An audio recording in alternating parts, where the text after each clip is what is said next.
സർക്കസുകാരുടെ കൂട്ടത്തിൽ കാണാൻ കൊള്ളുന്നൊരു പെണ്ണുണ്ടെന്ന് കേട്ടപ്പോ ജസ്റ്റ് ഒന്ന് കണ്ടുകളയാൻ തോന്നി. കണ്ടപ്പോ ഒന്ന് തൊട്ട് കളയാൻ തോന്നി. സത്യം അത്രേ ഉണ്ടായിരുന്നുള്ളൂ. പക്ഷേ ഇത്രയും ധിക്കാരം കാണിച്ച സ്ഥിതിക്ക് ഇനി ഞാൻ വെറുതെ ഇരുന്ന കൊള്ളൂടാ. ശരിയാ, അത്രയും പേരുടെ മുമ്പിൽ വെച്ചായത് സുരേഷിന്റെ ഇമേജിന് ക്ഷീണമാ. ഒരു പണി കൊടുത്തേ പറ്റൂ.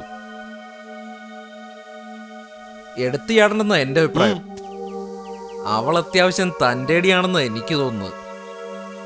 ഇനി ഒരിക്കൽ കൂടി ചമ്മിയാ പിന്നെ കത്തി സുരേഷ് നീ പേര് മാനത്തൊന്ന് പൊട്ടിയുണ്ടായതല്ല, ഒരു പെണ്ണല്ലേ എന്ന് കരുതി തത്സമയം ഞാൻ വിട്ടുകളഞ്ഞു, അത്രമാത്രം. പക്ഷേ ഇനി ഞാൻ അവളെ ഒരു പാഠം പഠിപ്പിക്കും. ആന മുതൽ സിംഹങ്ങൾ വരെയുള്ള മൃഗങ്ങളുമായിട്ട് ലോക സർക്കസുകാർ പട്ടണം മുഴുവൻ കറങ്ങുന്ന നേരത്താ 4 മോളെയും ചാരി വെച്ച് നാട് ചുറ്റി നാടഭ്യാസം കാണിക്കുന്നേ. കഷ്ടം. നല്ല ഒന്നാന്തരം പീസുകളാ കൂടുള്ളത് അല്ലേ ഏട്ടാ? പക്ഷേ അവൾ ഒരു വിത്താ, ആ മുല്ലപ്പെണ്ണ്. ഓ, താമര പൂത്തൊരാനനം, ആലില വയറൊന്ന് കാണണം, കേറണം വിരാജിത കൊള്ളണം. പക്ഷേ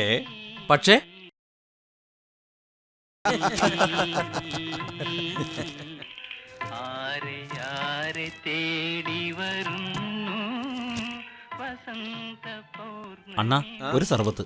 അല്ല, നിങ്ങൾ എല്ലാവരും ഒരു കുടുംബം പോലെ കഴിയുന്നല്ലേ? പിന്നല്ലേ, ഇവിടെ കിടന്നാലും അവിടെ കിടന്നാലും അവർക്ക് ഒരേ മാതിരി തന്നെ. ഒരാൾ ഒരു സ്ഥലത്ത് സ്ഥിരായിട്ട് നിന്നാ മടുക്കില്ലേ?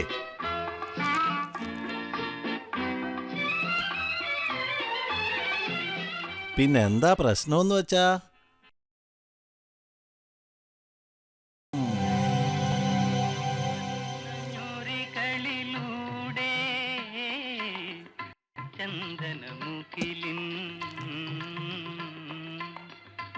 സഹോദരന്മാരെ, ഉറച്ച മേൽക്കൂരയ്ക്ക് കീഴിൽ നിറയെ അറിവും സൗകര്യങ്ങളുമായി ജീവിക്കുന്നവരാ നിങ്ങൾ.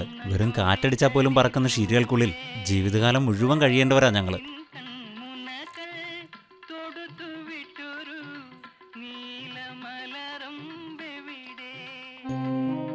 2, ആ അറിവുകൾ അനുഭവിച്ചറിയാൻ നിങ്ങൾക്ക് ഒരുപാട് അവസരങ്ങളും സൗകര്യങ്ങളും ഉണ്ട്. വെറും 4 പ്ലാസ്റ്റിക് ഷീറ്റുകൾക്കുള്ളിൽ ഞങ്ങൾക്ക് അനുഭവിച്ചറിയാൻ കഴിയുന്നത് കളങ്കമില്ലാത്ത സ്നേഹവും ബന്ധങ്ങളും മാത്രമാണ്. പിന്നെ ആ ടെന്റുകൾക്കുള്ളിൽ നിന്ന് കുട്ടിക്കാലം മുതലേ ഞങ്ങൾ മനുഷ്യനെ അറിഞ്ഞു തുടങ്ങും. പക്ഷേ 10 ജന്മം കഴിഞ്ഞാലും നിങ്ങളെ കൊണ്ട് അതിനാവില്ല. തെമ്മാടി പറഞ്ഞു കേട്ടില്ലേ? മാഷെന്താ പരിഹസിക്കുകയാണോ?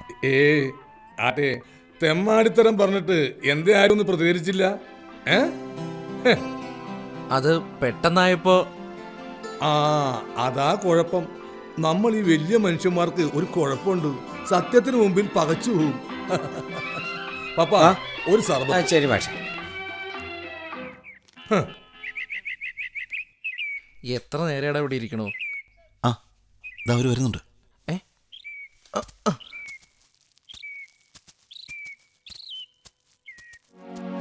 ഒന്ന് നിന്ന് ചേച്ചിയെ, ഞങ്ങളൊരു 500 രൂപയും പിടിച്ചോണ്ട് വെയിറ്റ് ചെയ്യാൻ തുടങ്ങിയിട്ട് നേരം കുറെ ആയേ. ചേച്ചിമാർക്ക് ഞങ്ങളെ കണ്ണുപിടിക്കുന്നില്ലായിരിക്കും. ഞങ്ങൾ കുട്ടികളൊന്നും അല്ല കേട്ടോ. കണ്ണിലെ പിടിക്കോ പിടിക്കാതിരിക്കോ ചെയ്യേണ്ട ആവശ്യം ഇങ്ങ എന്താ മക്കളെ? ഈ മക്കള് വിളി ഞങ്ങൾക്ക് അഡ്ജസ്റ്റ് ചെയ്യാൻ പറ്റുന്നില്ല ചേച്ചി. സാരമില്ല, എന്തായാലും നിങ്ങളുടെ വായിന്ന് വന്ന വിളി ചേച്ചിന്നല്ലേ. അതിന്റെ അർത്ഥം ഞങ്ങൾക്ക് നിങ്ങളെക്കാൾ പ്രായമുണ്ടെന്നല്ലേ. അനിയന്മാരെ, എന്റെ അപ്പൂന് 5-6 വർഷം കഴിഞ്ഞാ നിങ്ങളുടെ പ്രായമാവും. അത്രയല്ലേ നിങ്ങളായിട്ടുള്ളൂ. നിങ്ങള് അമ്മയുടെയും ചേച്ചിയുടെയും പ്രായമുള്ളവരോട് ഇങ്ങനെയൊക്കെ പെരുമാറാൻ തുടങ്ങിയ പിന്നെ എന്തിനാ നിങ്ങൾ സ്കൂളിലും കോളേജിലൊക്കെ പോണത്? സങ്കടമുണ്ട്. സഹോദരിയോ? എല്ലാരെയും സഹോദരിമാരായി കണക്കാക്കിയ പിന്നെ എങ്ങനെ കാര്യങ്ങൾ നടക്കണേ? ചേച്ചി ഉമ്മ വാചകം അടിച്ച് നേരം കളയാതെ. നിങ്ങൾ രണ്ടുപേരുണ്ട്, ഞങ്ങളും.